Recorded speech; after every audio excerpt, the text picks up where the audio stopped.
nu takdek mana aya nu dia sesali jamal aya nu kudu dia sesali jakal teh ge kudrat Allah keur hiji kudrat bae taluk-taluk lang ke kudu urang nyaho taluk irodat kudrat ngan kabeh ke kang patalukna teh ieu teh kana nu mungkin Allah mah teu katalukan ku kudrat. Jadi atuh berarti atuh urang teh kapanggih urang jeung batur teh kudrat jeung kudrat sifat Allah hiji teh dua teh tilu atuh hakikatna mah ieu acak-acakan dunia teh atuh emang kudrat Allah kos kieu. Nah mulai kuari takdir berarti kudrat teh eta teh kakawasaan Allah maha kawasa. Qadir berarti lantarannya lah anu utar atur takdir ka urang jadi jelema kos kieu sakieu per detik ieu geus aya takdir Allah sakieu isuk wallahu alam kumaha. Dek naon coba atuh nu kaluar ti Allah jamal aya nu cak Allah lamun sia dek maksiat ka aing teh angan bumi nu ku aing teu kadal. Allahumma ya rafi'ad darajat Allahumma ya rafi'ad darajat Allah. Ditekeun masalah martabat manusia. Aya jelema diangkat jadi nabi jadi rasul teu bisa tamah urang usaha hayang jadi nabi teu bisa. Aya ge nabi Cengkareng Tugimin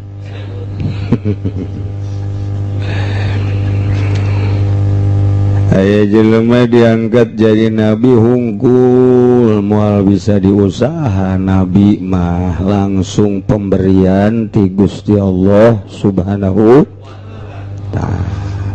Berat jadi rasul, berat jadi nabi. Dek dijadikeun panglima dakwah teh atuh kudu nu bener-bener dirina sanggup ngorbankeun harta, sanggup ngorbankeun jiwa, sanggup ngorbankeun segala-gala. Lamun Kangjeng Nabi Ibrahim ngorbankeun anak kudu dipeunci. Lamun Qabil jeung Habil ngorbankeun harta dipasrahkeun ka Gusti mana nu beulah bagus. Lamun Kangjeng Nabi Ayub kabeh dipasrahkeun ka Gusti Allah geus eueuh di jero hate teh secuil dunia, secuil harta, secuil pangkat, secuil keluarga. Awak ke geus teu diurus.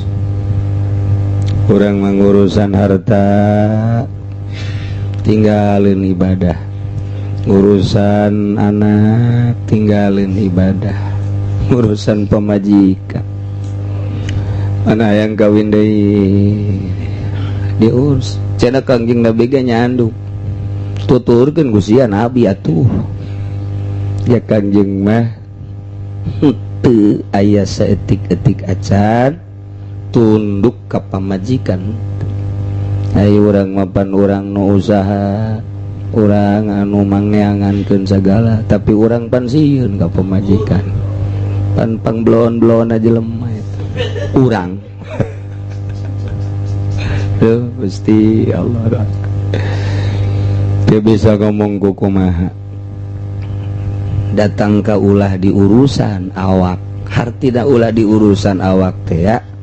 Teu kaburu ngurusan awak, ngurusan roh bae. Kayak kitu bae teu diurusan awak, roh ge teu diurusan, tah mah edan beneran ngaranna tuh. Ieu mah teu kaburu ngurusan awak acan lantaran sibuk ngurusan batin. Sebab nu mantak teu kaburu tah ngurusan awak, pikiran teh asa deuk paeh, asa deuk paeh. Eueuh rencana hayang ieu itu. Hiji bae embung hate poho ka Allah. Embung awak digunakeun lain ka Allah. Awak memilu sebab ieu masa ukur wadah nu diwadahanana ruh di jerona aya qalb. jadi teka buru tah ngurusan non gitu ngaranna awak, jadi sibuk ku ngurusan ruh baik.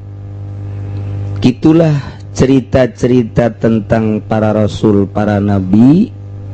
Selesai nabi ditungtungan ku kangjeng nabi urang, kangjeng Nabi Muhammad sallallahu alaihi wasallam. Nah ieu dilanjutkeun ku para wali-wali Allah. Mun lain ku wali moal beres atuh agama mah sebab nyana teh sambil menyelam. Kitu bae terus bae. Kadeleuna mah ku urang keur ngagungkeun ka Kangjeng Nabi horenganan hayang leuwihna. Eta teh panyakit na kos itu. Kadeleuna mah luar biasa di panggung teh nyaritakeun Al-Qur'an, nyaritakeun hadis, horenganan di tukangeunna mah hayang kabeuli ban. Ieu nu bahaya ge dakwah model kos kieu. Kabla ditu nama kajian disumput-sumputkeun ge moal bisa sebab ke kadeleuna nyana aya di panggung hidup hidup gitu kan pun hidup eta melenceng geus tah geus melenceng ulah aya semu-semu dina agama mah langsungkeun bae ulah aya nipu diri ulah aya nipu diri ulah aya nipu umat supaya jelas moal bisa lamun lain para wali Allah subhanahu. Kadeleuna mah pondok pesantren Yayasan Al-Istiqomah. Kadeleuna yayasan Islam Al-Istiqomah horeng di jero mah dek dudunya nipu takos kitu. Yayasan berbagai yayasan teh geus lain murni ikeur carita dunia kawalian teu salah. Besi pajar nyalahkeun kula lain mun keur carita kitu persaingan pendidikan boleh-boleh saja. Boleh-boleh ieu mah keur carita kemurnian keur ieu mah makomna makom wali. Geus tah mah kos kitu mah sampah. Sampah tah mah. Lamun keur carita persaingan pendidikan, wah, bila perlu nyen Universitas Islam, silakan. Timimita mi teh madrasah. Datang ke sanawiyah, ibtidaiyah, sanawiyah, aliyah terus. Datang ke universitas, keur nyaritakeun persaingan pendidikan. Silakan, teu salah-salah teuing. Kejar ku urang mimiti bahasa mimiti bahasa Inggris bahasa Arab datang ke bahasa Jawa kueklos eta kerja eta persaingan ndek kumaha dakwahna lamun urang ka Jerman teu bisa bahasa Jerman ndek kumaha dakwahna mun urang ka Inggris teu bisa bahasa Inggris ndek kumaha dakwahna ka Amerika urang teu bisa bahasa Inggris Amerika beda Inggris jeung Inggris Amerika aya perbedaan setik. Adapun dina grammar nama sarangan ngucapkeunana beda. Lamun bahasa Inggris asli ngadahar kurupuk eta kadengena kurang kekersekan. Eta Inggris asli eta.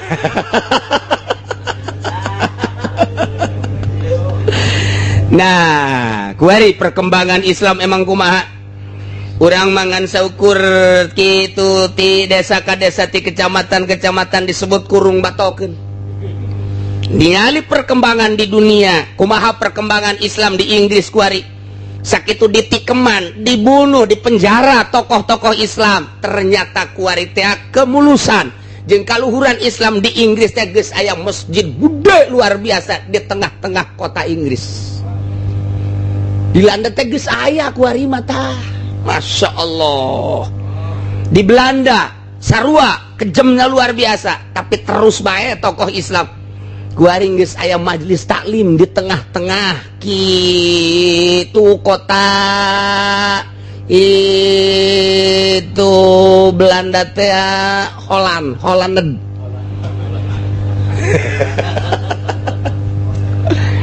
di Amerika geus teu katahan matak beki benci bae. Negara-negara Eropa teh benci jasa ku ari ka Islam. Sebab sakitu ditikeman dibunuh terus bae. Di Indonesia disingsieunan terus bae. Geus sabaraha nu dipenjara, sabaraha nu dibunuh, sugan sieun teu biasa bae. urang nu kadenge ku urang bae Amir Biki di brolong sugan sararieun henteu biasa bae. Islam teh aya kos kitu tah Islam teh tah ieu henteu waya paeh mah paeh bae ieu jan henteu perang ge paeh bae. Jadi tenang hirup di Islam mah. Tak ieu di Amerika di Inggris perkembanganna geus luar biasa. Nah, eta saha eta nu dakwah lamun lain nu bisa bahasa Inggris panetan nu dakwah ka Inggris teh cikal bakalna mah urang Habsyi. Urang Ethiopia jelema hideung ka dinya teh. Lantaran jago jasanya na teh ibarat-ibaratkeun tewak penjara. Meunang 3 tahun dikaluarkeun di dakwah deui. Terus penjara deui kaluarkeun dakwah deui. Eureun ditembak bae geus ngabangun masjid. Di Amerika sarua bae kitu jeung kitu bae datang ka kuari. Ieu hasil peperangan Irak, orang Amerika balik kararuat jasa Islam nu kuari. Kita diekspos bae kuari ka berbagai media padahal perkembangan anda alhamdulillah. Tah eta teu meunang teh kos kitu teh tadi berita-beritakeun. Kok cenah kiai nyaho kamari ulin ka ditu. Sakedeung malah ka ditu neuleuh. Masyaallah. Sugan teh di mana Amerika horengan deket Cikupa aja. Kos itu perkembangan. Diadu-adukeun ku Yahudi diadu-adukeun ku Yahudi. Terus bae Islam. Kurang kumaha dek dileungitkeun di Indonesia. Mulai diayasankeun secara zahir mah bagus, kuna saimbang, batin mah euker dikebiri. Supaya ulah bisa nyebut cau. Terus tokoh-tokohna diajak di partai supaya ulah bisa ngomongkeun Al-Qur'anul Karim. Tapi terus bae Islam per detik ieu Amerika ge bingungeun ka Indonesia. Terus bae dia teroriskeun kuari kembali balik kuari nu teroris mah justru Amerika. Balik ke Amerika. Kuari di kerancangan undang-undang nu aya di Indonesia hendak menyudutkeun Islam teh bahaya. Geus datang kuari di Timur Tengah hati-hati Indonesia. Nu negor malah orang Timur Tengah ka Indonesia lain urang. Hendak menyudutkeun orang-orang Islam supaya kieu ye engke Islam yang paling baik, Islam yang mengikuti aturan pemerintah, Islam yang paling baik, Islam yang selalu yes terhadap undang-undang Amerika. Itulah Islam yang paling bagus. Di Indonesia teh diterapkan undang-undang eta. Encan aya nu kumaha, padahal di DPR teh loba kiai, di MPR loba kiai. Geus nyahoeun nya eta kos kitu teh bakalna teh tah. Disekan di Amerika. Tah, tapi nu negara orang Timur Tengah, malah orang Mesir, malah orang Baghdad, malah orang Irak melalui kedutaan-kedutaan Timur Tengah nu aya di urang teh negor hati-hati ya deu kumaha. Cih, urang mah di dia cicing-cicing bae, malah can nyaho-nyaho acan. Tah, ieu deu kumaha teh? Ditegorna ku urang ditu, berarti luar biasa abong Nabi baheula ti ditu, abong Rasul baheula ti ditu. Di ditu nu hati-hati. Malah kuari ngahinakeun ka Indonesia. Eta orang Malaysia secara zahir nyata teh salah, batin mah dia bener. Batin mah bener. Kenapa itu Habibie gitu-gitu kajen teh disalah-salahkeun ge emang jero mah kos kitu ieu sebenarnya mah. Tah jeung urang luar negeri teh keur memperhatikan Indonesia aya naon meureun ku di Indonesia teh anu sabenerna mah. Ye ulah disaha kasorot ieu teh Pudoli keur dakwah disorot ku Amerika. Wah, iya Pudoli keur dakwah cenah yang Haji Jamal ya. Barang dideuleuh teh ku Amerika biarkan. Tidak membahayakan.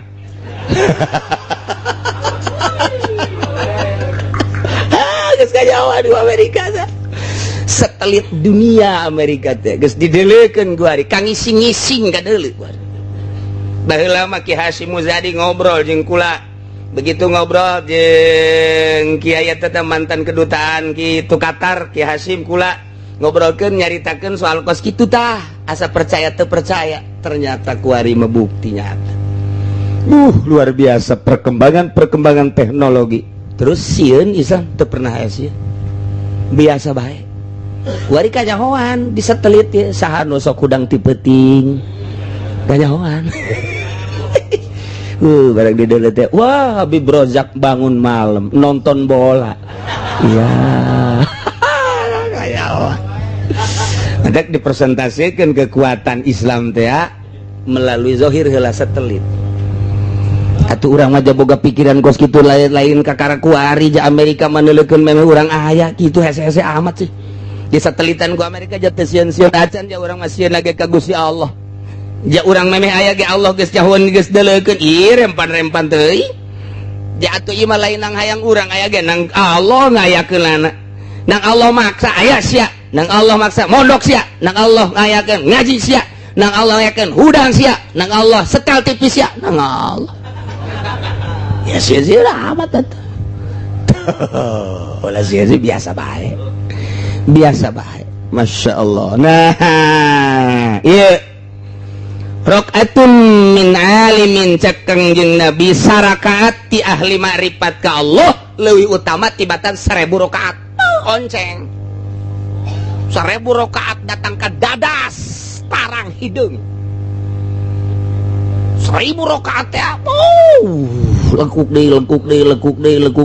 deui asana di dieu macan nyarang aya banu 1000 rakaat 100 encan 100 50 encan 20 encan keneh 10 lamun aya nu mayar teh ge 10 ge encan keneh bae masyaallah kari is 2 rakaat ahli makrifat berbanding leuwih utama tibatan 1000 rakaat. Ya Allah ya Karim. Zikir hiji la ilaha illallah hiji dibandingkan jeung 1000 zikir duteung ngarti ka Gusti Allah beratan nu zikir hiji. Terus bae mah rakaatun teh rakaatun min alimillah atuh zikirna maca Qur'anna segala rupana sodakohna pokoknya ngabandingna leuwih tibatan 1000 tak eta teh kumaha kos kitu emang lantaran di jero hatena eueuh naon ngan Allah doang muatan-muatan anu 1000 rakaat atau 1000 zikir la ilaha illallah la ilaha illallah ulurek lirik bae mata la ilaha illallah la ilaha aduh jauh koneng amat la ilaha illallah la ilaha illallah la ilaha illallah jeruk bagus la ilaha illallah datang apel aja aduh mantap amplop dah sabaranya ieu nya dah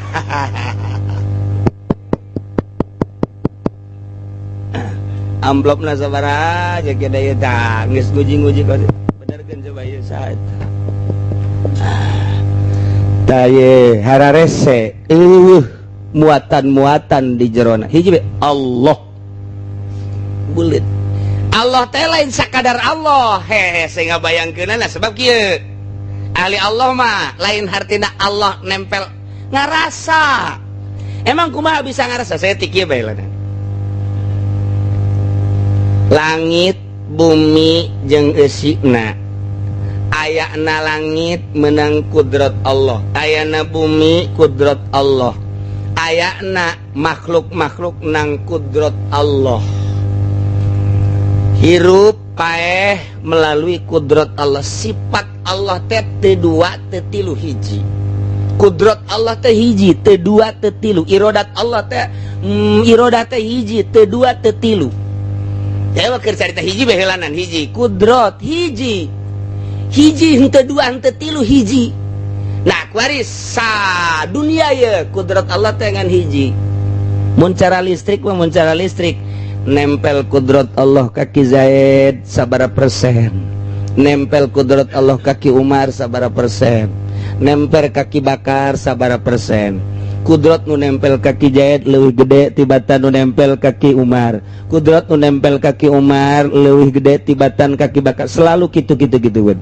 cicingna langit kudrat Allah cicingna bumi menang kudrat Allah robahna manusia lempang diuk eta teh kudrat Allah kicep kaluhur kahandap menang kudrat Allah aya batur jeung aya urang kudrat Allah je atuh ieu teh sepi tidak kudrat Allah urang teh kuari keur tikelekep dina kudrat Allah angin hawa ieu kakaler kakidul kawetan kakulot angina tapak kudrat Allah digerakkeun ku kudrat Allah tapak pagawean digerakkeun ku kudrat Allah nu kahirup ku urang tah nu kahirup ku urang tah eta teh nang ngahirupkeun Gusti Allah meunang ngajerokeun Gusti Allah kaluar nang Gusti Allah kajero nang Gusti Allah kudrat teh kudrat keur carita kudrat bae hiji Jadi atuh urang kapanggih jeung Ki Zaid eta teh Ki Zaid aya kudrat Allahan, urang aya kudrat Allahan. Kapanggih kudrat jeung kudrat teh eta keneh.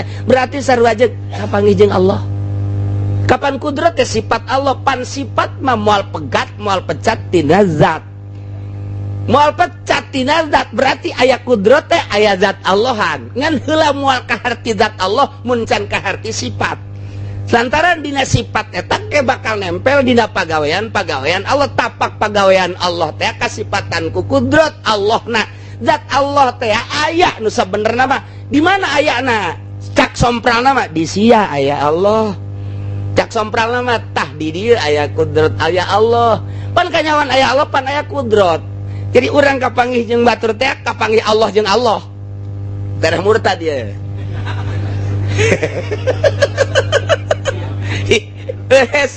Ngaji ilmu hakikat mah kos kitu, ngaji ilmu hakikat mah. Ngaji ilmu tasawuf mah kos kitu tah. Pok tinggalkeun heula ku urang di jero hate teh urusan dunia, urusan pagawean. Kaallohkeun. Lempengkeun heula keur jaritakeun kudrat. Eueuh nu kaluar tina kudrat Allah, ayana nang kudrat Allah, eueuhna nang kudrat Allah. Hirup nang kudrat Allah, paeh nang kudrat Allah. Ndek kumaha aja eta mah kabeh kudrat ai kudrat teh sifat Allah, ai sifat moal pecat tina zat berarti Allah. Matak Allah di mana bae ayana. Cak Kanjeng Nabi, urang duaan, urang sorangan, Allah nu kadua, urang duaan, Allah nu katilu, urang tiluan, Allah nu kaopat. Ah, mun cara listrik teng heulanan nempel ka mana ta'alluq teh ngaranna mun bahasa tauhid mah. Ta'alluq. Nah, si Ki Zaid mah dibere kudrat teh gede, hiji tanagana luar biasa, wawanenan luar biasa. Ketika gelut di medan laga perang, wah gagah jasa kos Khalid bin Walid, kos Hamzah, gagah luar biasa. Kudrat Allah na nempel di dinya. Hakikat nama jalainnya anak eta nu ngupat ngapitkeun pedang teh Gusti Allah. Gusti Allah teh. Nu matak dek mana aya nu disesali jamal aya. Eueuh nu kudu disesali jakabeh ge kudrat Allah keur hiji kudrat bae. Taluk-taluk lang ke kudu urang nyaho. Taluk irodat kudrat. Ngan kabeh ge kang patalukna teh ieu teh kana nu mungkin Allah mah teu katalukan ku kudrat.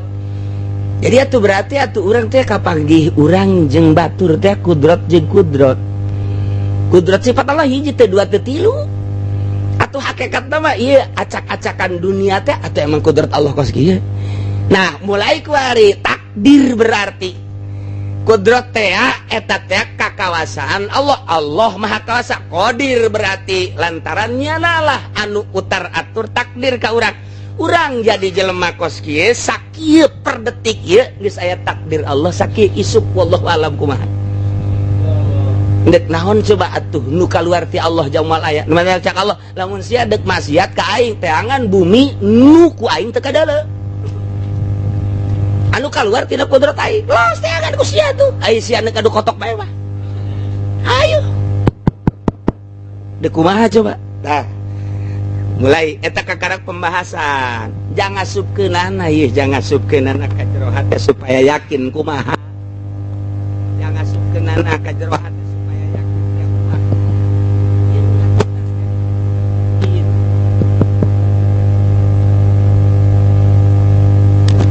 nu ngatur nanti atuh kudu mursyid. Nah,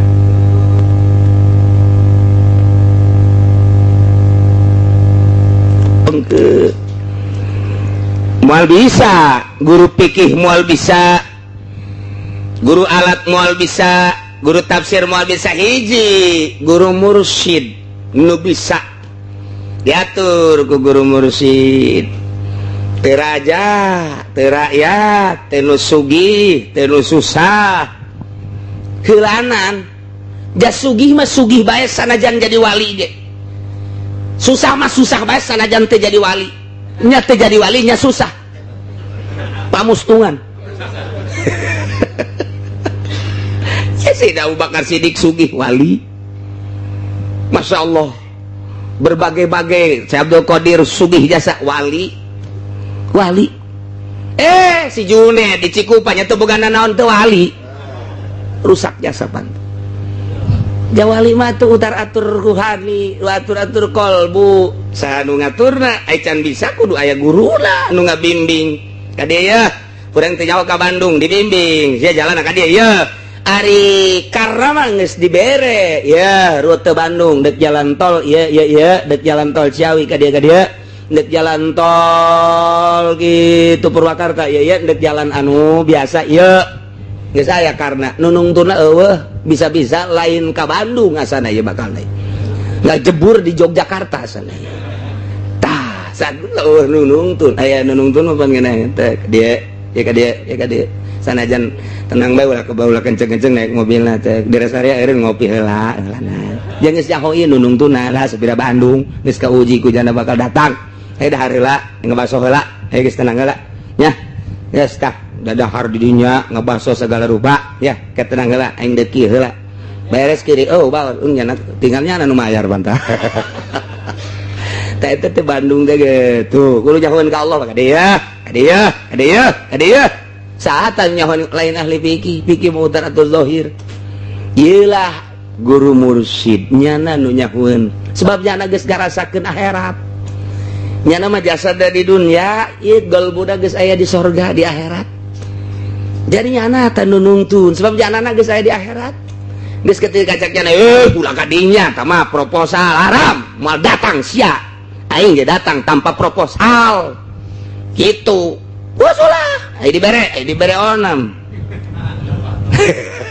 siapa ju cokot bae kekartik we nya menghayang jasa tah eta kos gararitu tah ieu ka dinya ulah ka dieu ulah terus dimurni-murnikeun kolbu teh dimurni-murnikeun takkan geus aya Allah doang di jero hate kumaha tah salatna teh lain sorangan eueuh lantaran kudrat Allah anu ngarobahkeun urang Allah nu mantak ulah waka ngaji batin lamun pikih can beres sebab lawan ke pikih teh leungit teh lain berarti teu make eueuh pikiran kana pikih Allah geus ieu mah berjalan dengan sendirinya Allahu akbar Allah sabi Allah eta mah geus nu kos kitu teh geus jalan kacai geus teu kudu diinget-inget geus terbiasa tama kuari mah ngingetkeun keur aya dina takdir Allah nangtung teh ieu teh ku Allah ditangtungkeun ruku ku Allah dirukukeun ngan lain boga pikiran kos kitu lain tah mah hayal atuh ngaranna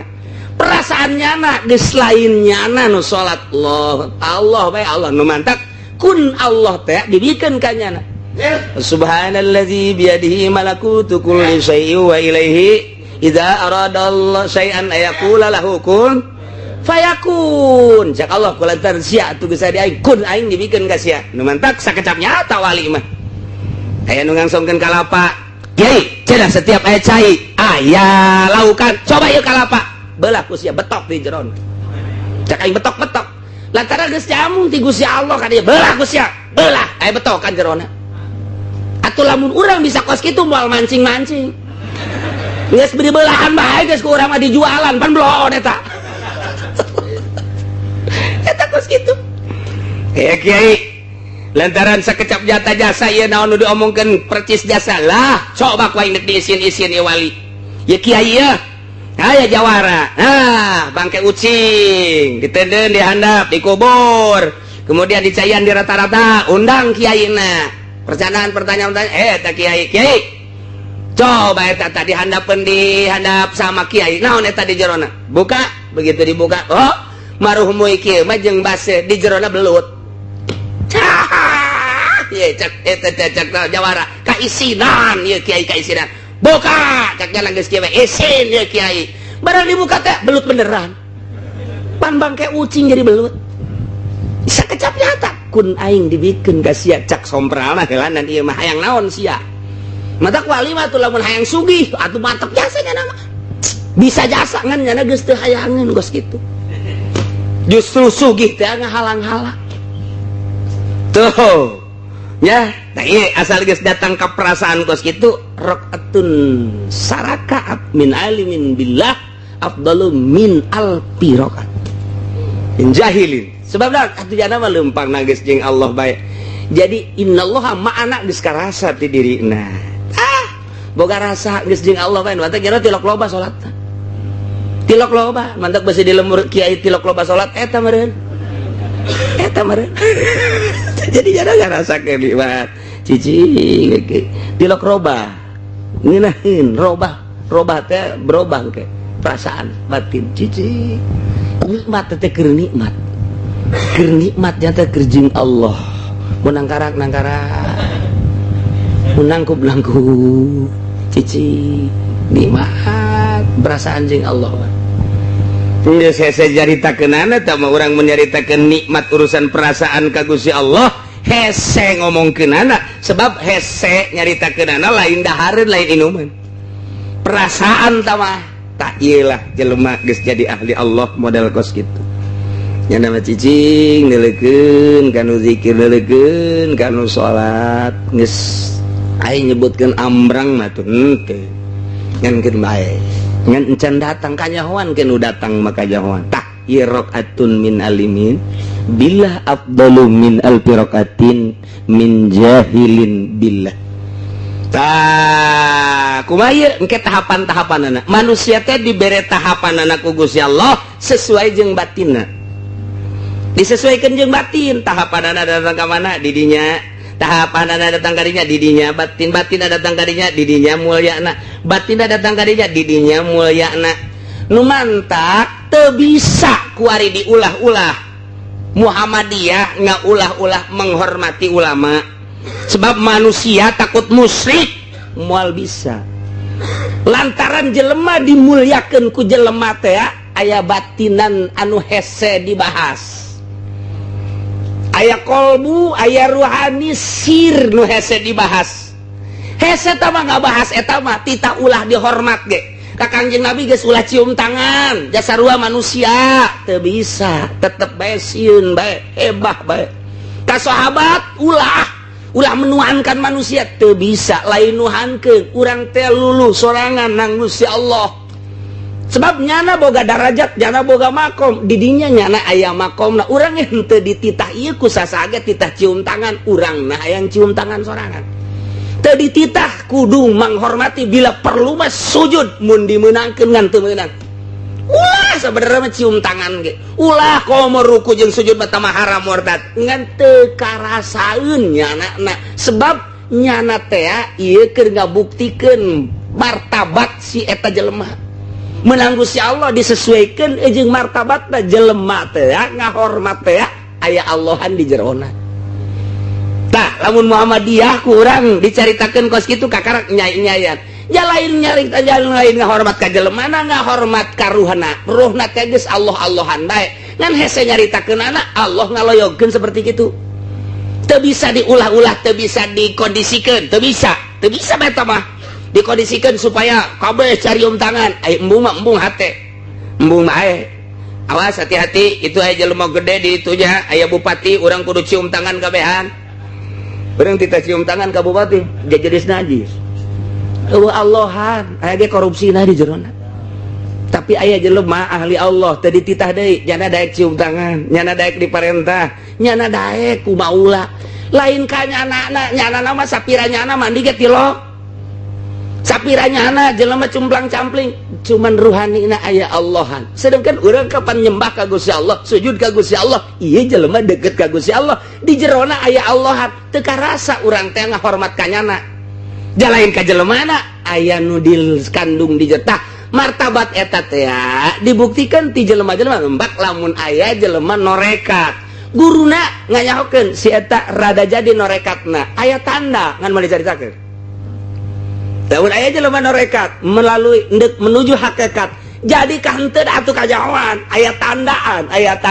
kajian teuing 10-an bareng ya sieu mah jadi kanyahoan ku guruna aya tanda kahiji eta cirina tanda kadua eta cirina tanda katilu eta cirina ngan moal dibejakeun moal aya ngan nyaho bae si guru teh jadi teu budak mulai endek jadi aya tanda ningali tina reaksi manusia kos kitu kadinya siata kitu tahapan-tahapan aya tanda-tandana tak eta teh geus moal bisa dibohongan bae kahiji tanda pertama kakarak diangkat ku Gusti Allah deuk ner-neran nyana teh dina thariqah kakarak deuk ner-neran aya tandana eta cirina geus dibejakeun dina kitab ciri kahiji kitu bakalna ciri kadua kitu ketika naik jadi wali eta tandana nu matak jelema bisa ngomongkeun nu ahli Allah mah wali keur kaceplosan ngomong atau aya tandana atau aya tanda geus moal kasaliru kajen kumaha ge moal kasaliru geus aya tanda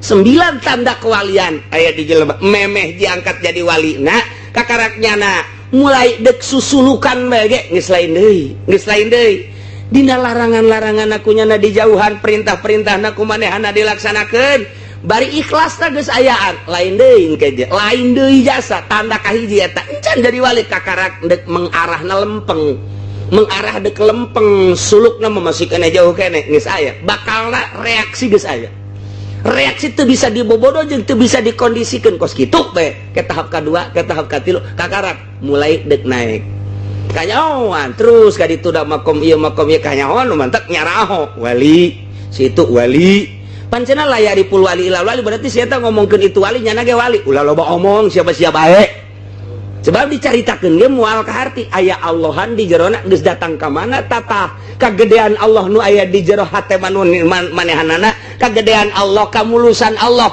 kabersihan Allah nu aya di hatena kadeuleuna di mana dina reaksi-reaksi jeung aya tanda-tandana bae engke bakal aya tanda-tandana tah eta teh jelema ngahormat ka dinya sesuai jeung martabatnya nana diulah-ulah gitu moal bisa kajian kumaha ge di zaman Belanda mapan kafir tapi tetep bae ngahormat Gus Dur berhadapan jeung Kristen ngahormat bae Buddha berhadapan jeung Gus Dur ngahormat bae geus puguh kiai mah di luar mah ngomongkeun Gus Dur buta lah Gus Dur kitu lah di hareupeun mah hehehe da kumaha teu bisa dibohongan aya Allahan di jerona nu hese dibahas di luar mah kiai diomongkeun anulah deketan coba ge tek datang ke kuat bagaimanehana tek datang ke wani bagi dek ngomong naon ge makin ngomongkeun makin dihareup makin sieun lantaran naon berontak di jero nur ilahi na kamanehanana sieun bisa ngagedeprek dihareup teu saeutik jelema nu ngomongkeun ahli Allah ndek ngomongkeun macam-macam di luar mah dihareup mah ngan teu jadi tape roa moal kuatan mantap naon gitu karena berjuang lamun lain ahli Allah moal bisa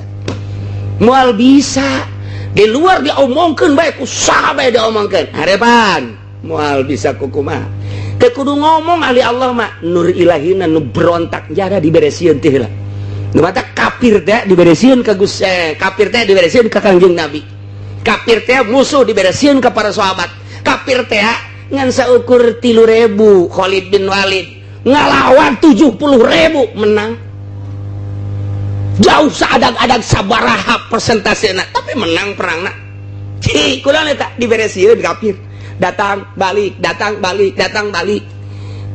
gakarak deuleu doang sieun geus ngogolepak teh heula endeu kumaha atuh kos jelema bogoh jasa ka awet tidak berdaya aduh bertekuk lutut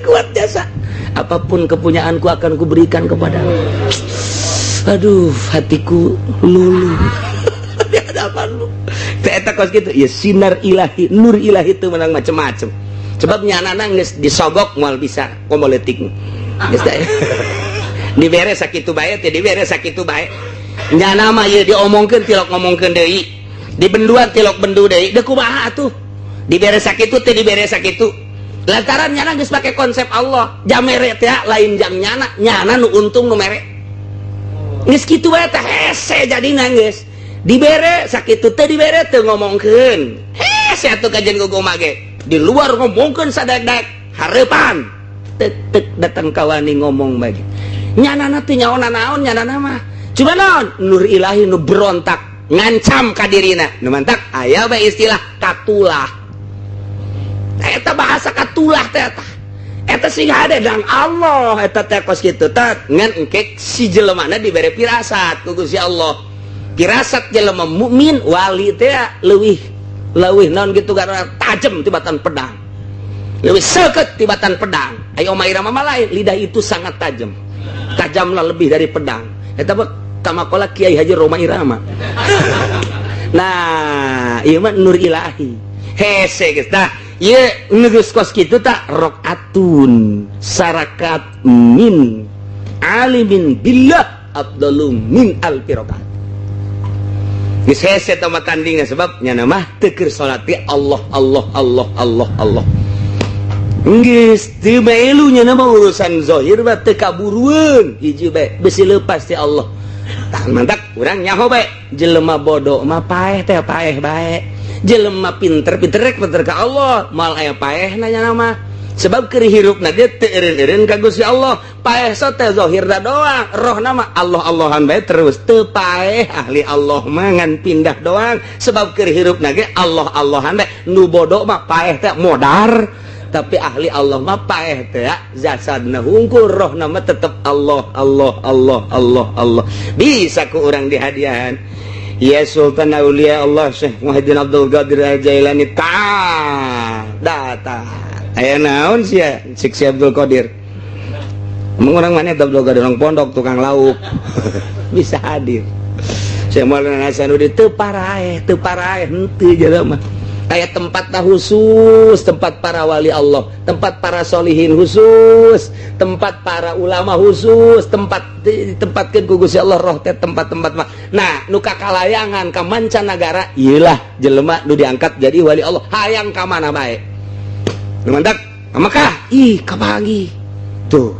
Ka Cikupa, ji aya di Nungora. Lain deui eta mah. Rohna aya. Masyaallah, ieulah rakaatun. Ya min alimin billah ika karak sakadar skema-skema na hungkul digambar-gambarkeun seperti gitulah. Nah lamun berangkat di awalna ieu nu leuwih hese urang geus jaritakeun jadi nama babari. Tah jadi rumus namun berangkatna eta make makom ieu make hal. Nah ieu nu kurang dek diaji ge wal narji ila ma kunna bisodadihi minal isyarah. Urang balik geura kana pembahasan nu kurang keur dibahas nyata tidak isyarah tentang hal fanaqulu wallahu a'lam. Bismillahirrahmanirrahim. Al munada fil azmani wal ma'arib ari anu disebut diceluk digero dina pirang-pirang zaman jeung pirang kabutuh wal maqasid jeung pirang-pirang maksud khamsatun eta lima. Urang setiap menit setiap detik kudu terus ka Allah hese tapi kan aya nu bisa per detik per menit per jam terus teu pernah poho ka Gusti Allah hese tapi aya nu bisa. Tinggal urang geus datang ka mana ingetna ka Allah. Urang mah inget ka Allah teh ketika dibere gering. Mun urang dibere gering Allah goler di rumah sakit kakaraknya Allah mantap cek Allah. Oh siapa mending gering berarti lantaran siapa lamun sehat tilok Allah-Allahan barang gering Allah-Allahan tah digeringkeun ku Allah. Itu kene lamun dagang rugi Allah Masya Allah ya si manajemen sakigeus bagus sako dagang rugi Masya Allah. Oh cak Allah maning dirugikeun ku aing. Itu kene lamun katipu ku batur kakarak Allah-Allahan. Nah jadi berarti lamun urang nilik kadinya eta panyakit teh ngadeukeutkeun urang ka Allah lantaran ku sebab urang gering urang inget ka Allah. Keur teu gering mah teu inget ka Allah berarti gering jalan menuju Allah, rugi jalan menuju Allah, katipu jalan menuju Allah. Waduh keur teu katipu mah teu wawuh jeung kiai barang katipu boh subuh ge ditanggoan kiai salat subuh ditanggoan kiai ngaji ditungguan keneh bae nyana deuk bebeja bahwa nyana katipu kamari mah keur meunang untung teu pernah datang ka imah kiai. Berarti aya anu wawuh lah ka kiai ku sebab katipu nyana. Nu mantap tipuan eta termasuk jalan ka Allah. geus we urang minta mudah-mudahan katipu deui. Mudah-mudahan motor leungit deui. Deres mun ayeuna sabar, mun teu sabar. Jadi nu jelas mah urang mun tayang teh ulah kasasa per detik. Wal ma'arif ketika aya kasanget jeung kabutuh ka Allah. Wal maqasid naon anu diperlukeun ku urang nu dimaksud ku urang Allah. Nah, jang paranti mun tayang ka Gusti Allah 5 nomor kahiji al mufradul alam. Iyalah mufradul alamnya wa huwa al haqqu jalla jalaluh Allah jalla jalaluh wa hadha huwal maqsudu bizzat wal arba'atu wasail nu opatna sakadar wasilah. Nakirah maksudah, nakirah ghair maksudah, wal mudhafu wal musabbah bil mudhaf. Ieu adalah sekedar wasilah, asli nama adalah al mufradul alam. Mantak wa qad yutlaqul mufradul alam ala rasul alaihi salatu wassalam. Kadang diomongkeun mufradul alam teh ka Kangjeng Rasul alaihi salatu wassalam lintirodihi bil kamalat lantaran intiroda Kangjeng Rasul kalawan sifat kasampurnaan tandingna Kangjeng Rasul untuk nilai-nilai kesempurnaan neangan timimiti Kangjeng Nabi Adam datang ke akhir makhluk moal ayat tandingna untuk mencapai kesempurnaan ialah Kangjeng Nabi urang Kangjeng Nabi Muhammad sallallahu alaihi wasallam wa zuhurihi bil mujizat jeung lahirna Kangjeng Nabi dengan berbagai mukjizat zuhuron haril guro lailat sakumaha lahirna seuneu ipeting di tengah keur poek anu luar biasa aya seuneu wabeh neuleuh kadinya. Mantak ialah di syarahan Sahibul Burdah khafadta kulla maqamin bil idhafati inudita birafi misal mufradil alami. Ieu ta dina burdah ta aya ta khafadta ngasarakeun tuan kulla maqamin ing saban-saban maqam bil idopati kalawan den idopatkeun idnu di tawaktune den celuk tuan sira Muhammad birofi kalawan rofi misal mufradil alami hale umpamane mufrad alam ta aya mufrad alam dijuluki Kangjeng Nabi ku mufrad alam. Kangjeng Nabi teh hiji manusia di bajuan kadeleuna makos jelema lantaran di bajuan di sorbanan padahal jero nama nur ilahi. Ayah Habib Rojak mah asli manusia. Jubah Kangjeng Nabi mah diperebutkeun ku sahabat jang engke boe supaya engke bisa gebedas di malakal mau malaikat munkar nake man rabbuka hai sula sok aju kujatanya boe deuleu boe percayaan kan malaikat ge coba make jubah Habib Rojak man rabbuka naon sih acak malaikat ieu jubah saya jubah Habib Rojak jeung Habib Rojak lah ka dieu sembarangan bae sia rojak-rojak ditantangkan ke malaikat.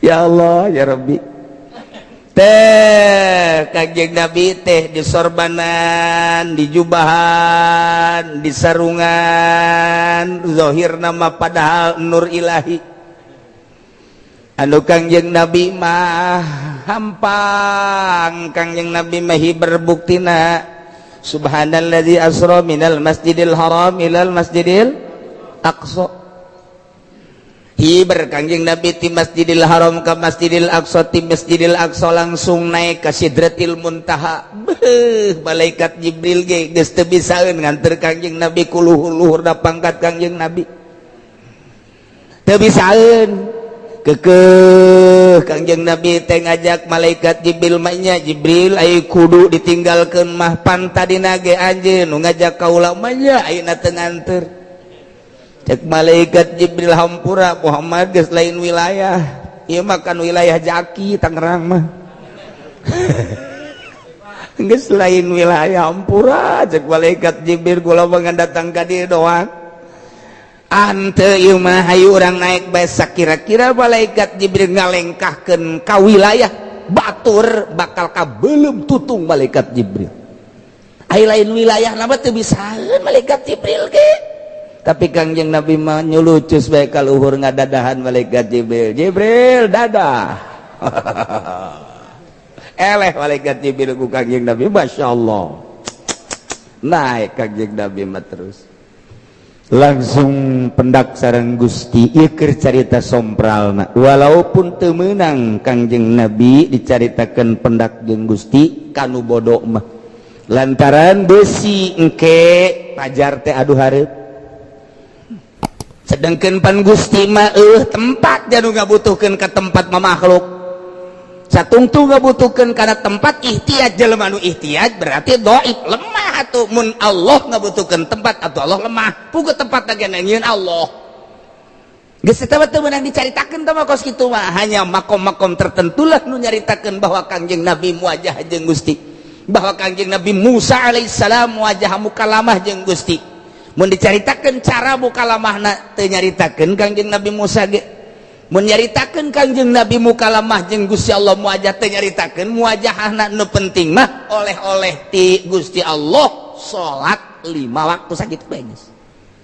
mantak Siti Aisyah mah ngeseun jasa saha anu ngomongkeun bahwa Kangjeng Nabi teh cenah amplok jeung Gusti Allah ulah Siti Aisyah mah keras kunaon lantaran beusi kadenge kuno bodoh berarti Kangjeng Nabi di luhur ka panggih jeung Allah berarti Allah aya di luhur kan gitu nah iya bahaya kan lamun Allah aya di luhur berarti harita teh meureun Allah atuh pahareup-hareup jeung Kangjeng Nabi wah cilaka teh bakos kieu eta tah jang nu bodoh ulah nyaritakeun kos kitu dumadak dek dijadikeun wali teh ku Gusti Allah ieu teu sambarangan jelema nu teu mondok moal 100% moal jadi wali geus moal cak aing moal udah sok nungtut sia sia sok harenges aya mah nya cenah wali aya kitu mah Allah aya kitu mah mondok embung sia jadi wali hayang boloon wah cenah teh mah kos emang bangkat kawalian emang jang kiai doang yeh pugu kiai ge kagol karwan henteu jadi berarti kudu nu pinter lantaran engke di dunia kewalian teh aya musyawarah di alam gaib para wali mungkin bae musyawarahna di pendopo zaki eta mah meureun bangsa grup wali-wali Haji Fudoli meureun teh mah balik menang 3 juta kan Bud 3 ta 4 hah eta mah wali bolon teh mah aya anu engke musyawarahna teh mungkin di tengah laut aya anu musyawarahna teh mungkin bae engke di gua aya engke musyawarah teh di luar negeri di dunia kewalian teh kos urang bae kos kieu kos dunia nyata nu mantap kuari teh teu eureun ieu teh musyawarah nu zahir secara praktis keur dimusyawarahkeun saha calon presiden Indonesia padahal tadi musyawarahkeun geus jararahonya si eta nu bakal teh hese di Indonesia mah siga nya we urang teh dikutak-katik padahal mah dah geus kos kitu bae hese di Indonesia mah mantep teu jelas urang milu kanu teu jelas we saudara remeng-remeng bae nah iya di dunia gaib ge sarua bae andai kata bakal pibahayeun gede tetep ditoel jadi teu kaluar tah dunia teh aya 2 dimensi urang kuari kan keur aya di zahirna mah kos kieu urang lamun disingkapkeun ku ari disingkapkeun ku Gusti Allah tek bae kabuka aya jin di dieu loba di dieu teh urang babarengan hirup urang jeung hirup jin bareng iya kene ngan disingkapkeun ku Allah trek oh urang teh aya di kerajaan jin biasa we darariuk biasa jin ditutup ge jieu urang kieu dibukakeun deui aya jin loba ambal aya nu geus kubacana jin eta mah jin mah anu bangsa make baju koneng teh eta jin geus kitu teh janggotan eta jin kumisan nu telok di sisiran kumisna eta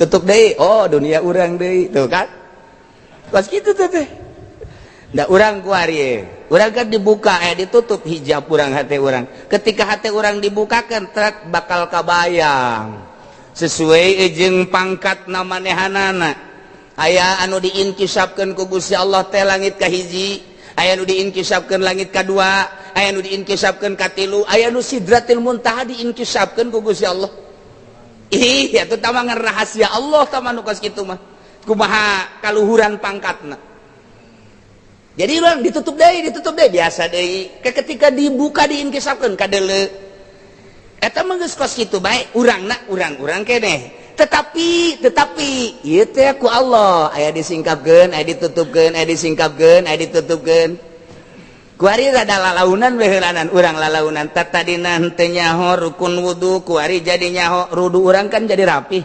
sesuai jeung rukunna eta kakarak nyingkap syariat kamari mah aing wudu teu puguh teu karuh horenganan horeng kos kieu nyingkap syariat kakarak teh mulai nyingkap syariat teh dina salat gatep kamari ieu mah padu doang tarang di mana sujud katutupan elos jempol suku di mana sujud teu noker ge terus bae dan lain sebagainya begitu urang geus ngaji rukun salat rapih kuari kasingkap syariat ngaranna kakarak disingkapkeun syariat doang urang geus tenang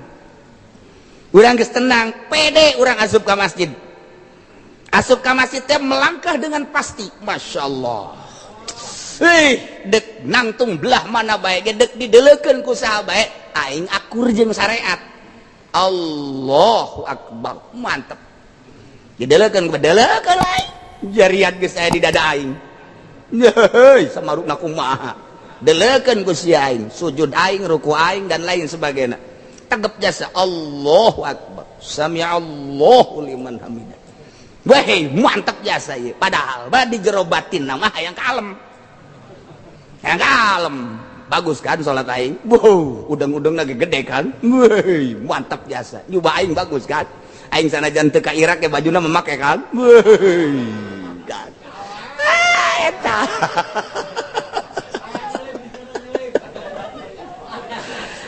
kasingkap eta kakarak kasingkap syariat bae urang geus puas nyingkap syariat doang geus puas jasa tetapi ketika urang ngaberesan batin Masya Allah karim aya lelembutan horeng di awak urang teh anu lelembutan eta teh kahalangan ku nafsu anu nafsu eta teh horenganan ngendalikeun urang ketika urang terus nutur-nutur nafsu sesuai jeung watek lantaran mata urang teh diberean watak neuleuna hayang kanu indah-indah ceuli teh dibere watak ngadenge hayang kanu merdu-merdu irung teh dibere watak gambe teh hayang kanu sengit-sengit letah teh dibere watak mun ngicip-ngicip teh hayang kanu lazat jeung ngeunah leungeun teh dibere watak mun nyekel hayang kanu hipu-hipu lain ya Allah meukeun carita bae heulanan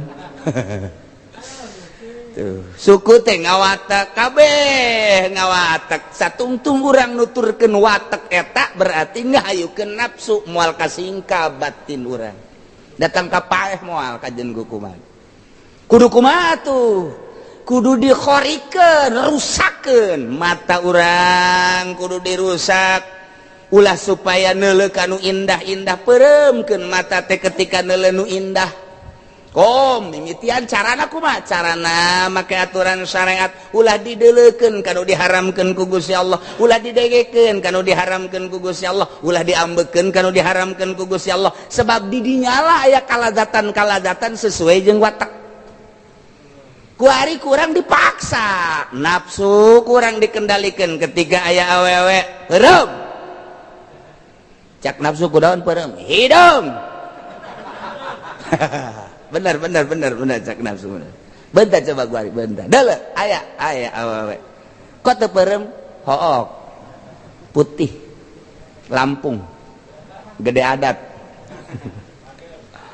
tah eta watak akur tah deuleukeun cak watak emang eta mah ngeunaheun mun dideuleukeun cak nafsu hayu di dinya teh aya nu ngadongkrak hawa cak hawa deleken urang pan geus ngaji Baisuddin anu ngabangkitkeun agama, cak agama haram tama ngadu antara Baisul hawa jeung Baisuddin. Cak ajakan hawa deleken ngeunaheun dideleukeunana, waduh bibirna mantep jasa, hai peureuh hai jasa bau pohara. Cak agama haram tete ulah tete heuy haram dosa neraka ngadu. Ajakan hawa jeung ajakan agama nu menang nu mana? Nu menang nu mana eta? Sia teu jawab. Biasana ajakan mun cak hawa deleukeun lantaran geulis, cak agama ulah lantaran lain mahram haram. Nu menang eta teh hawa apa agama? Tuh sia mah kitu pan, dasar disiapan. Kuduna mah pan agama, ai kuduna mah mun kiai mah pan aing mah kiai. Haram atuh kos kitu mah kecuali si batur deleukeun aya batur ulah. Keyondo tau kos kitu mah. Jadi itu mah jarwa isina ka jelema lain ka Allah. Nu mantak ma zahara wa ma baton. Eker ebreh eker samar tetep sieun ka Allah. Dina loba jelema haram Allah. Nu ngaharamkeunana dina eueuh jelema haram tetep Allah. Ieu lain pan dina loba jelema haram. Dina eueuh jelema ngintip. Ya Allah ya Rabbi. Tah iyalah khorik moal jadi khorikun lil adat lamun urangna teu ngakhorik sorangan. Nah peuting saha sih nu teu tunduh atuh peuting jak kabeh ge tara runduh lantaran emang ge secara syariat mah peuting teh jang sare tapepan kabeh ge. Jadi jelaskeun kapan dina Al-Qur'an ge peuting teh jang sare teh reup urang sare bersyariat oh masalah asal sesuai.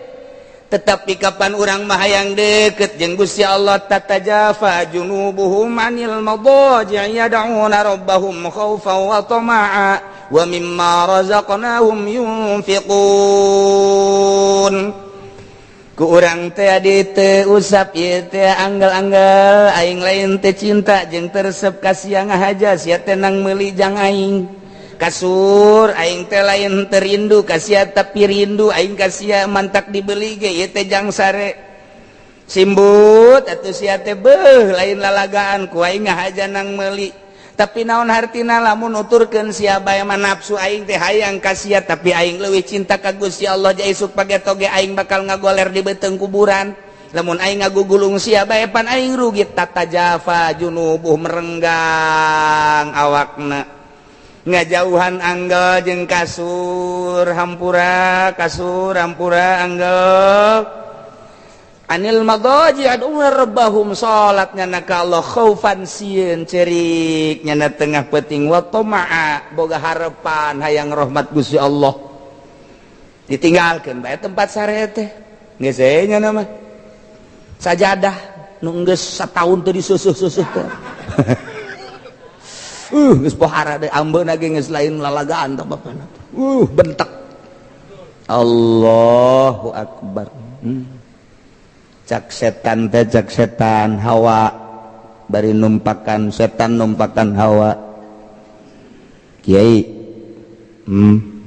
atuna naonan pan di kamar teh aya anggal sakitu hipuna kasur pamajikan ngongkong gara-gara deuleu ngongkongnya kunaon haju ieu nyempil di dieu mun hareudang-heudang mun tiris-tiris nanaonan lah jabatur eueun nu neuleu ieu atuh maningan sare isuk tunduh gara-gara kiai isuk tunduh kajian kukubat terganggu ya kesehatan pan geus ka rumah sakit mah nyawa sorangan ih kula mah ngan ngasehatan wae ka kiai waduh teh setan bolot setan imah ngasehatan bage daripada isuk tunduh aju kadituna kan terganggu kesehatan kan eta moal bisa ibadah geus ulah sok hantem-hanteman segala tahajud segala zikir le terus sakawasana bae ya Allah ge nitah ka urang teh lain kudu kikieuan ye Allah teh nitah sakamampuan urang ulah sok dipaksa-paksakeun kitu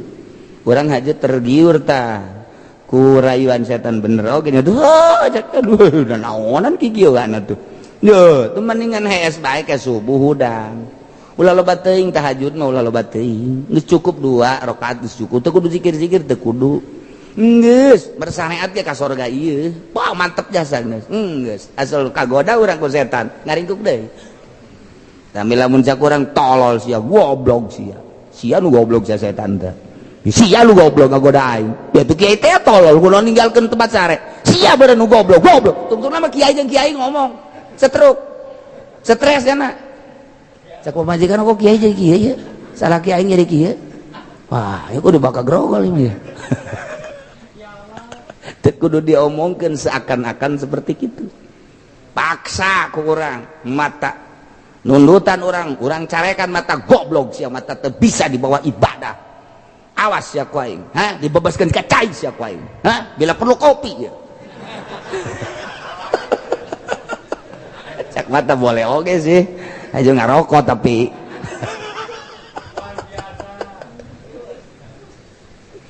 ibadah teh lamun teu dikitu-kitu moal bisa kumanehanana jadi wali kumanehna jadi solih menang merangan nafsu ulah di deuleunya na bisa jadi wali na bisa hiber ulah di deuleu jadi solihina perang jeung nafsu ulah tah coba ge kabehan ieu kos karar itu lamun teu kos kitu moal bisa moal bisa kabeh ge nya ngalentuk bae kieu bae aduh ampun eta keur perang eta nya keur perang sabenerna awas ya kopian tah eta sapali dua kali encan manggih lazat kabelah dieuna lantaran dipaksa encan ngeunaheun encan ngeunaheun teh sabulan 2 bulan masih kene biasa bae teu ngarareunaheun encan dibere ku Allah datang ka mana perjuanganana datang ka mana nyana perjuanganana ketika tek setahun 2 tahun lantaran terus bae konsisten nyana penting hudang wirid penting hudang tahajud wirid ida mau tahu geus pokona mah aya nu ngebel ge nu ngebel aya SMS geus pokona mah aya lain ti parawan moal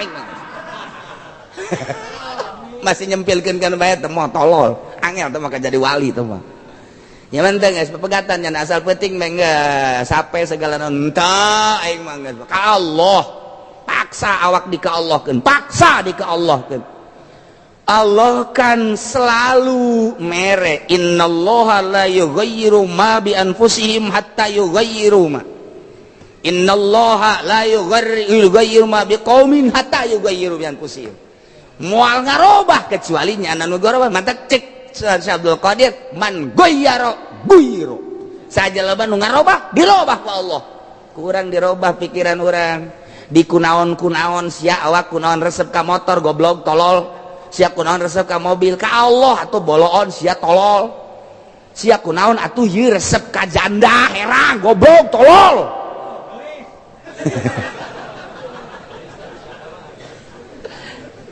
eta teh urang teh atuh dicarekan digoblok-goblok urang deuleu atuh batur geus datang ka mana ibadah teh geus ngeunaheun batur mah geus ku Kangjeng Nabi geus dijelaskeun ketika salat nikmat jasa kanggo saketiga zikir ngeunah jasa Aisyah dek iraha tuh qurratu aini fi salat ieu salat teh teu ngeunaheun gangguanana dunia Aisyah kunaon cinta dunia goblok si awak teu penting teh urang nyarekan awak sorangan sabulan 2 bulan 1 tahun nah kulantaran urang teh diperhatikeun ku Gusti Allah beneran urang berjuangna urang teh perang mujahadah dibere ke ku Allah saeutik ner ai kongeunang aing makhluk diciptakeun anyar Allah teh khaliq nu maha qadim cicing di mana bae Allah nyahoeun bari nyahona qadim aing mah anyar leumpang ka mana bae Allah nyaho peuting beurang Allah nyaho aing hees aing geuk Allah nyaho dih isin amat aing lamun teu ibadah ka Allah mun Allah neuleukeun aing keur di TV isin amat Allah neuleukeun aing keur dinaik lebe isin amat Allah neuleukeun aing keur ngobrol teu karuan isin amat sedangkeun Allah mah teu eureun-eureun kapan terus bae neuleukeunana nu maha qadim mah sia awak lamun dideuleukeun ku Allah per detik keur lain keur ka Allah meureun sia teh kana neraka sia awak dibere ngeunahna ilmu Allah kakarak dibere ilmu seetik baku Gusti rasa bahwa Allah nyahoeun geus nikmat jasa bakal ngeunaheun hese nyaritakeunana lantaran didelekeun kunu maha kawasa didelekeun kunu maha jembar didelekeun maha gopur maha rohman maha rohim maha goni maha sagala-gala ieu dunia teh ciptaan manehanana ciptaan anjeunna urang keur diperhatikeun lah aing mah makhluk nu dhaif nu hina nu leutik nu pendek umur nu sakedeung haju diperhatikeun ku Gusti Allah rasa nyahona Allah teh terus-terusan bakal nikmat jasa. Aduh ngeunaheun amat kuari mah kelantaran geus asa dikajahokeun ku Allah salat lagi beda nu kamari mah usolli sunnatat tahajjudi rakaataini Allah sejagalah salat tahajud bar benang saya kowe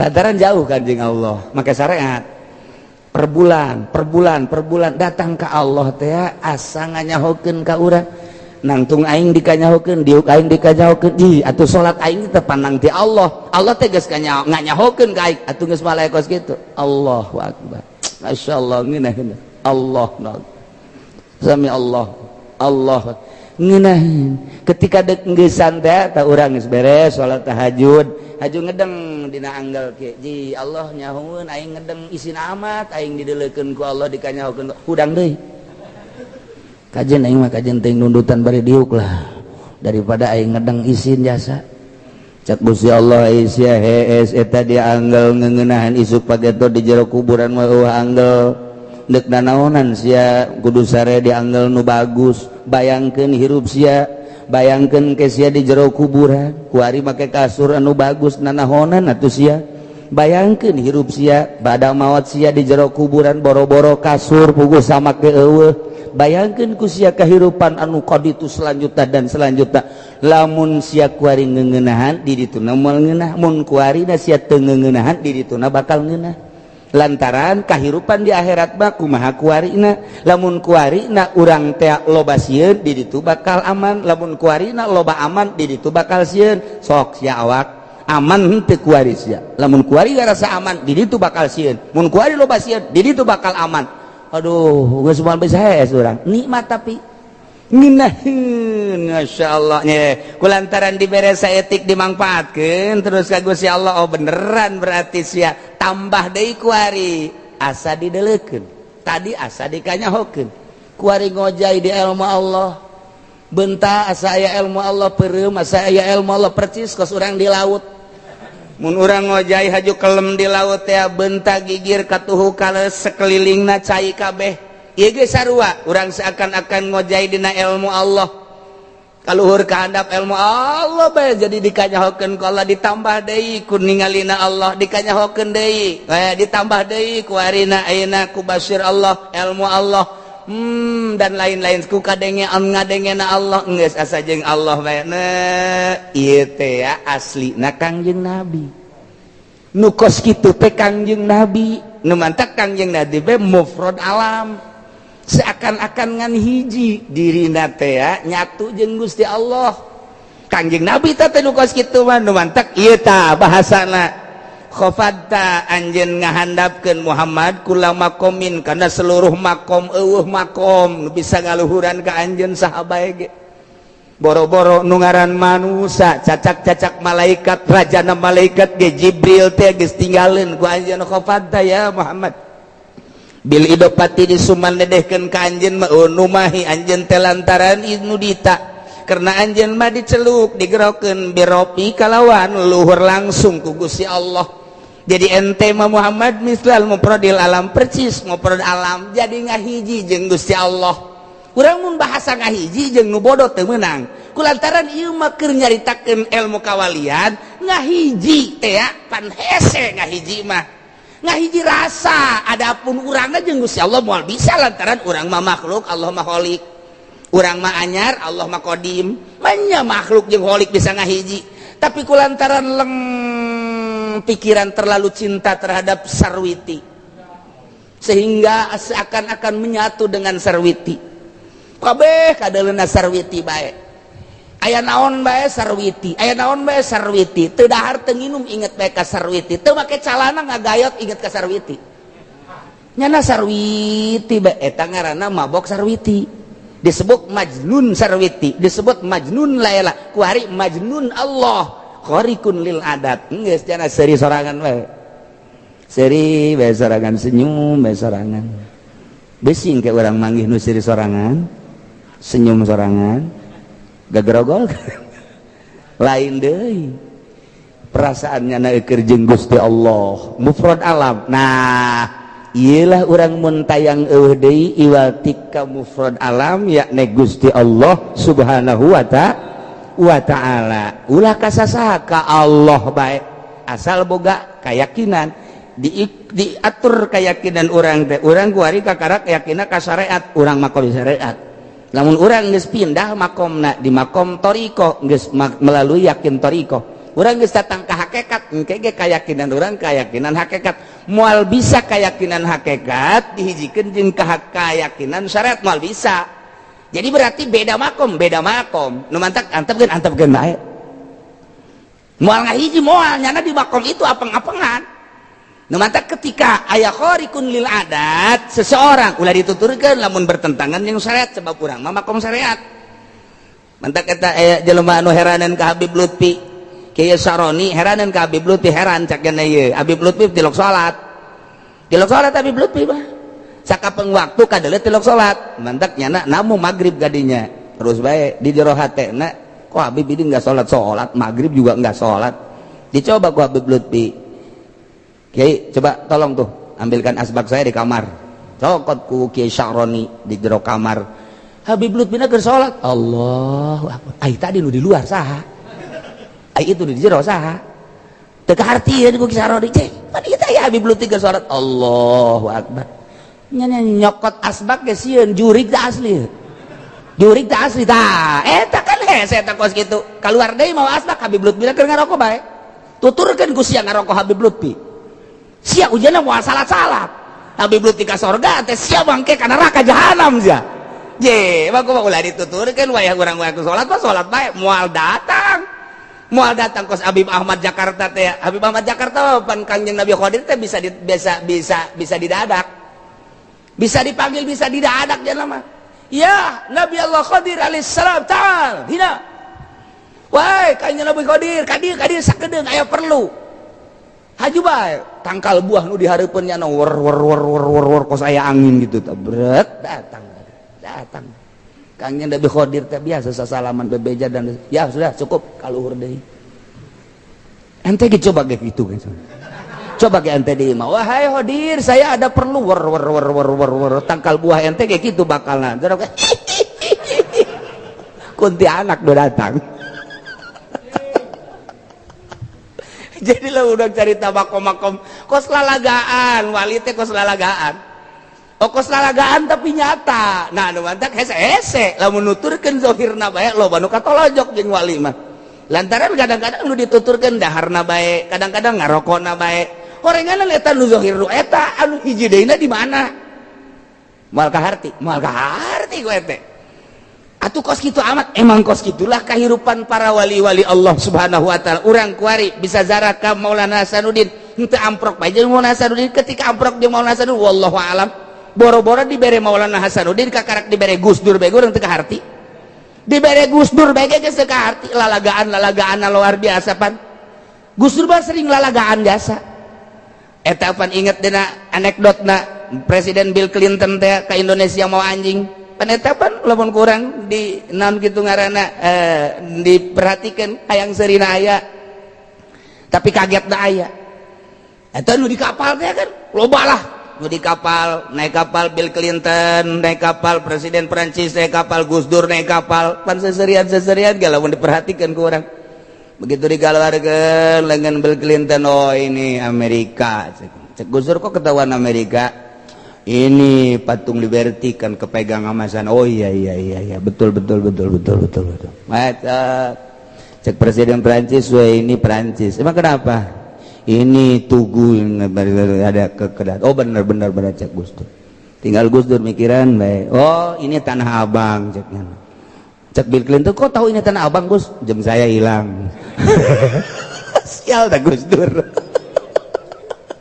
Lalagaan dia lamun diperhatikan ke orang maknanya jero jasa.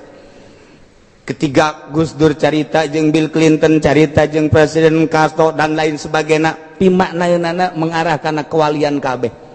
Ketika kabeh di dieu teh nyaritakeun soal kitu jilbab, Gus Dur menentang. Ketika pornografi, Gus Dur menentang. Kakarak dibere Gus Dur bae urang geus teu kaharti, padahal mah ku caranyana lah. Lain zahir, lain batin, teu kaharti. Urang ge lamun amprok jeung Raden Patah pasti bae. Loba nu teu kaharti, urang amprok jeung Maulana Sareng jeung Syarif Hidayatullah pasti ketika berhadapan teh loba nu teu kaharti na kakarak segede Gus Dur ge teu kaharti. Tobat tuan Syekh Abdul Qadir mah. Kuari Habib Lutfi ge teu kaharti. Isuk-isuk di Pekalongan, sore aya di Jakarta, isuk pagi teh peutingna deui aya di Karawang, aya di Purwakarta, aya di ditu deui di Bali, naik deui aya di Medan, aya di eta kok kuat amat sih nyana. Walaupun naik kendaraan, naik kapal, naik mobil, nu nunturkeunana geus seseleh. Kok nyana kuat amat sih dibere kekuatan pada atupan lain nu eta. Awak manusia nu biasa mah sakumaha sih. Kekuatanana tetep aya naonan di nyana. Tuh, eta kan hese. Nah, ieu urang berhadapan jeung wali-wali mah kos kitu tuturkeun Habib Lutfi ngarokot teu eureun. Ngarokotna teu eureun. Di dieu ge aya nu teu eureun. Ngan aya Habib Lutfi meuli aya mah teu.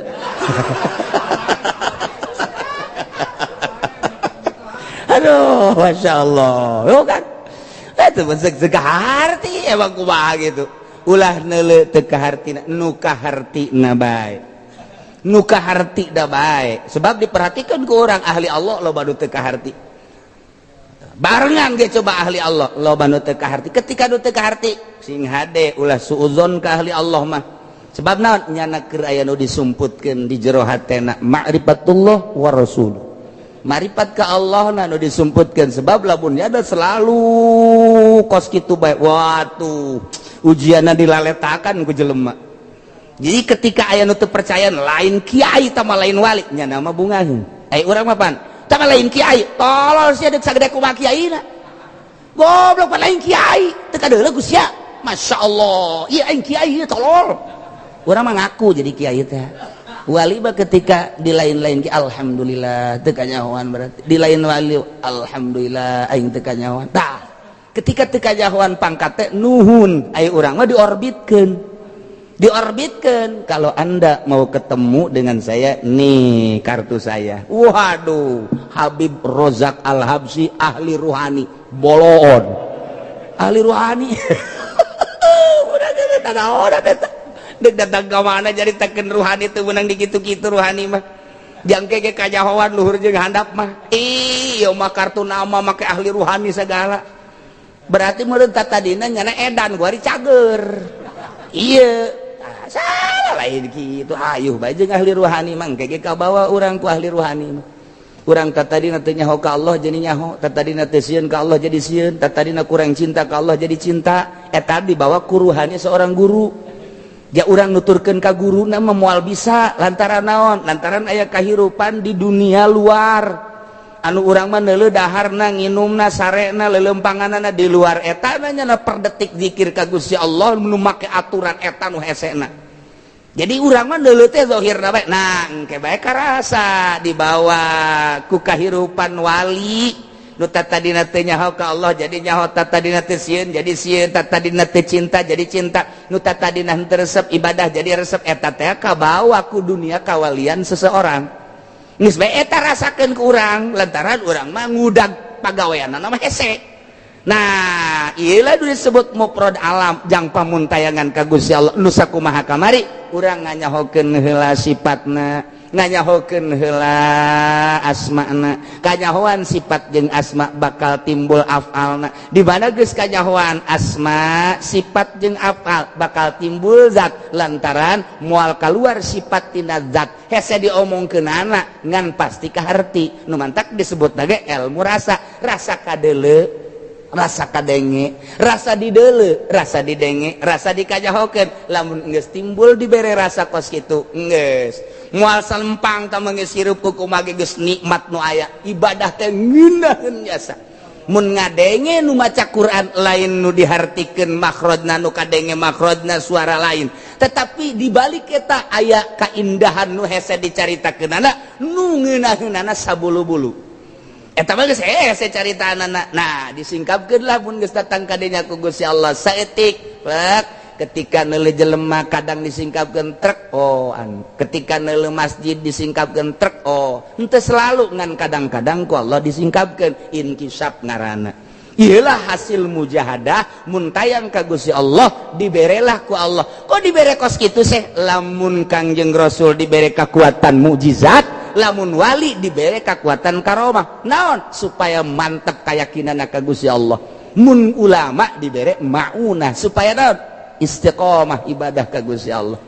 Geus jada boga rasa ngeunah, lamun geus boga rasa ngeunah per detik setiap saat selalu inget ka Gusti Allah lantaran ngeunaheun. Lantaran ngeunaheun. Geus we neuleuh dunia teh sesemperan hanya variasi-variasi nu teu berarti bagi diri da. Hiji we Allah. Etalah nomor kahiji geus pangkat Kangjeng Nabi nu mantak dijuluki mufrad alam lantaran seluruh makom dinisbatkeun ka Kangjeng Nabi handap kabeh ge sebab Kangjeng Nabi mah diceluk ku Gusti Allah Rabb. Kangjeng Nabi na Rabb anu manggilna Mahrab. Masya Allah nu mantak moal aya tanding Kangjeng Nabi.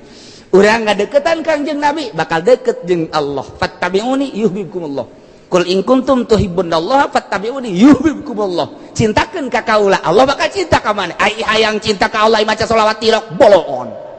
Da kumaha cintaeunana Allah?